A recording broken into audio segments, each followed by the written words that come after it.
Welcome to a course on sequence and series. In this lecture, we are going to see some examples of the concepts that we have seen in the previous lectures.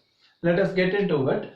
First, let me consider a sequence AN which is defined in the form of 5 if n is odd and 7 if n is even.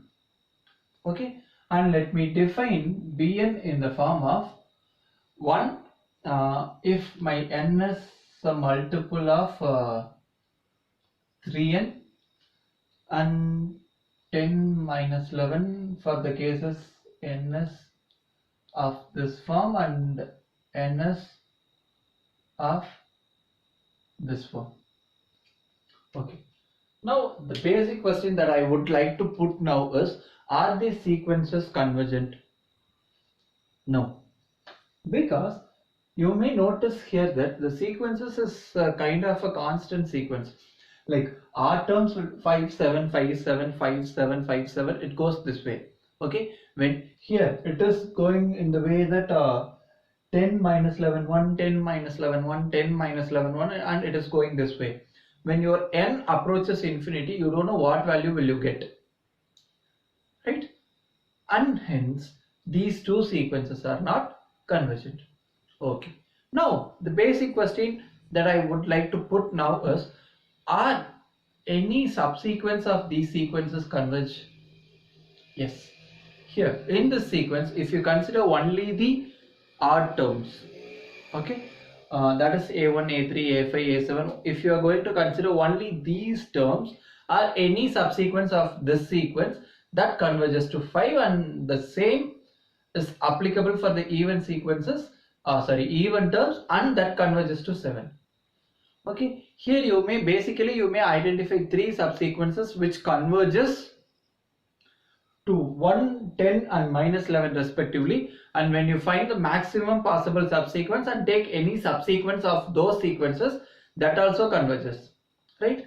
Suppose, can I identify some non-convergent subsequences from these two sequences? Yes, I can. Now here I am saying that I have to take all multiples of 3. Okay, the subsequence that I am going to consider is A3, A6, A9, A12, and this is the subsequence that I am considering. So it means what? I will have 5, 7, 5, 7. This is not convergent, right? And similarly here, if I'm okay, here let me try and find something. Okay, I am taking A1, A2, A4, A5, A7, A8. I am taking these things. So this will be what? 10 minus 11, 10 minus 11, 10 minus 11, and it goes this way.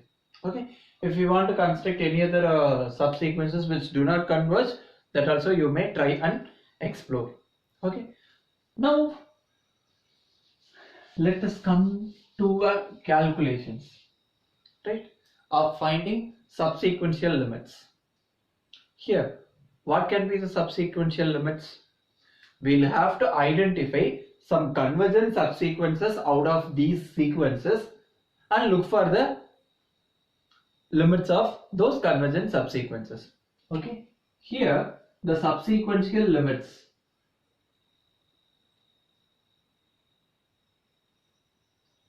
can be 5 and 7, and here let me abbreviate it as SS limits. Okay, here the subsequential limits can be 1, 10 and minus 11, right? These are the possibilities.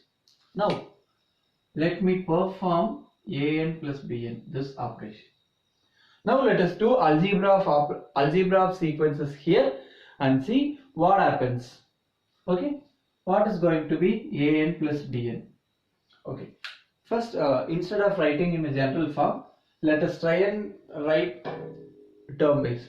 Okay, what is the first element here? It is 5 7 5 7 5 7 5 7, and it is going this way. Okay, and this is going in the way 10 minus 11 1, 10 minus 11 1, 10 minus 11 1, and it goes this way. Okay, when I add these two things, I will have to add first two entries. So when I add first two entries, what am I getting? I am getting 15. Okay, when I add second entries, I get minus 4. When I add third entries, I get 6. When I add fourth entries, I get 17. When I add fifth entries, I get minus 6. When I add sixth entry, I get 8. And the repetition begins.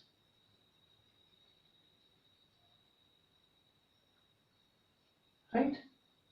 So, here we may notice that this sequence is also not convergent. Okay? Here when you look for the subsequential limits, what are they? That is 15 minus 4, 6, 17, 6, 8. Right? And similarly, when you take an minus bn, it is going to be what? 5 minus 10 is minus 5. 7 minus of minus 11 is 18. 5 minus 1 is 4. 7 minus 10 is minus 3. 5 minus of minus 11 is 16. And 7 minus 1 is 6. And this is going to be repeated. Therefore, the subsequential limits are minus 5, 18, 4, minus 3, 16, 6. Okay, and similarly, when you want to make the product of two sequences and division of those two things, that you can do term wise as the entries are non-zero here. Okay, and finally, you may see as to the maximum we'll have 6 subsequential limits in all those stuff. Okay, in these two examples you may notice that these two are convergent, right? This an converges to 5 and this bn converges to 0. Okay, when you have two convergent sequences, you don't need to check any more things to identify subsequential limits, because whenever a sequence is convergent, its subsequential limit is only this. Okay, that is, the subsequential limit for this set is going to be only 5, and the same for this sequence is going to be only 0. Okay, and these two are here real sequences, right? When it is a real sequence, you may treat that as a complex sequence as well. So using the property that we have studied, that is the theorem that we have studied, we may easily say that an plus bn converges to 5 plus 0, which is 5, and an minus bn converges to 5 minus 0, that is 5. Similarly, if you take bn minus an, it converges to 0 minus 5, which is minus 5. And the product an bn converges to what? 5 times of 0, which is 0. And your 1 upon an converges to 1 upon 5. But you cannot speak of 1 upon bn, as this converges to 0. Okay, in the theorem statement itself, we have specified this is true only if the terms and the limit are non-zero. Hence, this is not possible using the hypothesis of the theorem itself. Thank you for watching.